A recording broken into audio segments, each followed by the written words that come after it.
When two objects collide, if the kinetic energy is not conserved, so some of the initial kinetic energy the two objects had turns into sound or heat, and the total kinetic energy is lost, then the collision is inelastic, since kinetic energy before and after the collision is different. There's two main types of inelastic collisions. The first type we call partially inelastic collisions. So the objects bounce off each other after the collision, and they lose some kinetic energy. The second type is completely inelastic. And in these cases, the objects stick together and they slide off together. And that's maximum kinetic energy loss. When it comes to inelastic collisions, key laws still hold. So of course, momentum's always conserved. And total energy, so all forms of energy, is also conserved always. But there is a special case, and that's explosions. So let's say something explodes. Potential energy in the form of chemical or nuclear energy gets released as kinetic energy, and the total kinetic energy after the explosion is actually greater. Now in real life, most everyday collisions, like people bumping into each other or a ball bouncing, are inelastic. It's very, very, very rare for a perfectly elastic collision to happen outside of physics experiments. Okay, we just talked about a lot of energy stuff. Let's apply it to a problem so you can understand it. The problem is, there's a hanging wooden block. And this wooden block, you throw a dart at it. Now this dart, when it hits the block, it sticks inside of it. And then it gets pushed and swings up, like this. As it swings up, it's going to reach a max height and then come back down. This max height value, related to the initial velocity of the dart, is what we're going to try and find. So let's do some labeling before we set up the problem. This mass of the dart will be m. Mass of the block will be big M. Velocity of the dart will be v. You might have noticed I haven't given any real numbers for this problem. In a lot of advanced physics, what most people will do is they'll solve for variables first. They make equations relating variables to other variables, and then they plug in numbers. So when it comes to pure solving, the ability to rearrange things and find specific values is the important part, because plugging in values is easy. You can use a calculator to plug in values.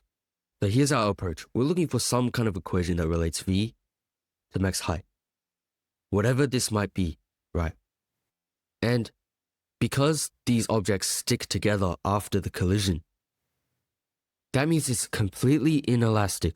Kinetic energy is not conserved, but momentum, as always, is conserved. So let's say phase 1 of the problem.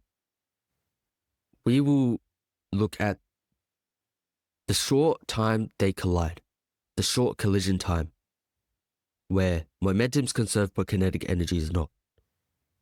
Phase 2 will look at what happens after the collision. So what happens from here until they swing up to max height. Now, kinetic energy is not conserved, right? It's lost, but lost as what? Kinetic energy after the collision transforms into gravitational potential energy as it swings. So that means we get to use the conservation of mechanical energy. Phase 1, we're going to be using the conservation of momentum. Now, why this phase 1 and phase 2? Because there's two main events, the collision and the swing, which is what we cover here. Let's make some space. Phase 1. Because momentum's conserved, the total momentum before and after is the same. What's the total momentum before? There's the momentum of the dart and the momentum of the block, which is 0.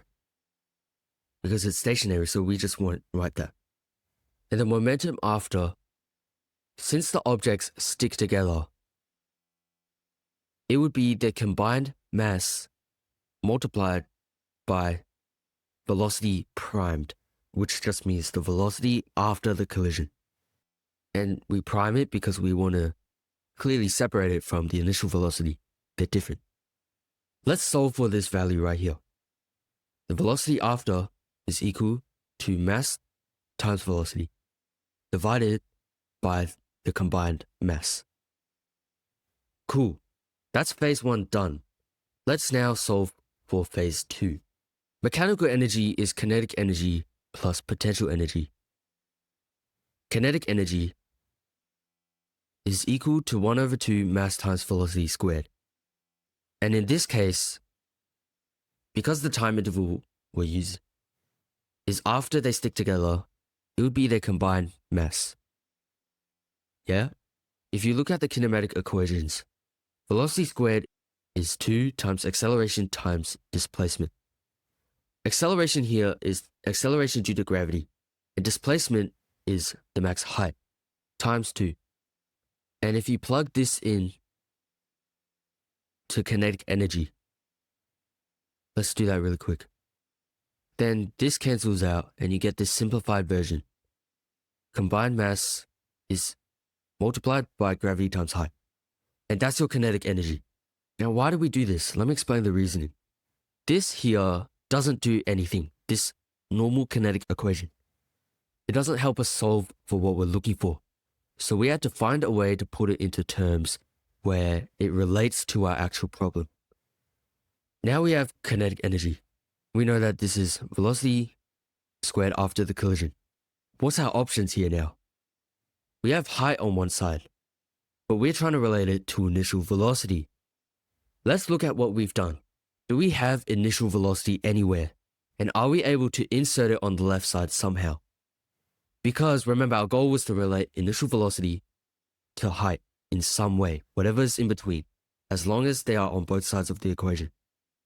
Okay, so we have height on one side, but look back here. Prime velocity we solved for in phase 1. And on the other side of the prime velocity equation, there is initial velocity. So let's plug in this value. Mass over combined mass multiplied by initial velocity is combined mass times gravity times max height. And remember, this is squared, this value, because of that. So if we go ahead and rearrange this equation for initial velocity, we get velocity equals mass plus big mass over small mass multiplied by 2gh. There we go. We've gone and related initial velocity to maximum height. And I've tried to make this as clear as possible, but it's difficult because these choices in equations, choices in formulas, and rearranging is a skill that you need to develop, and that only comes with practice. Here's a second example, and this one's not as math heavy. So imagine we're in deep space, and there's a space station. And this space station is stationary relative to Earth. Okay, it's just floating there. It's not really moving. And we launched a supply module that we're trying to dock onto this spaceship. So we're trying to attach it to it. This module is flying through empty space at a velocity of 0.75 meters per second. The supply module is 5,000 kilos, and the space station is 95,000 kilos. After the gentle docking, so they're attached together, they become one object and continue moving after the collision. So the problem is, solve for two values. The final velocity after this collision and the kinetic energy lost during the docking process. Okay, here's our approach. Because the two objects completely stick together, it's completely inelastic, which means that kinetic energy is not conserved. But as always, momentum is conserved. So before is equal to after when it comes to momentum. Let's look at before. What's the momentum before? We have mass times velocity. Let's look at after. What happens after? Well, the new mass of our space station is the mass of the supply module plus the mass of the big space station. The speed is whatever the speed is after the collision. That's what we're looking for in question A. And the reason why the before momentum is only the momentum of the supply module is because the space station is stationary.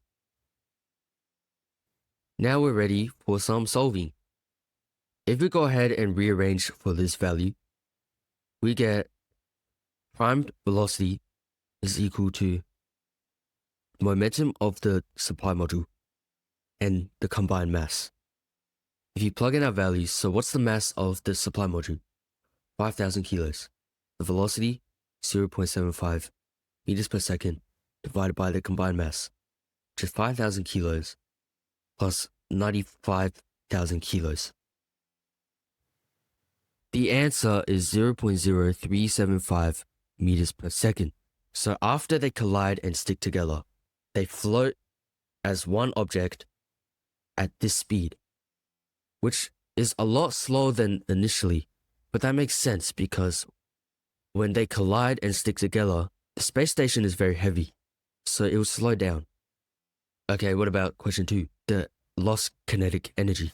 The lost energy would be the change in kinetic energy.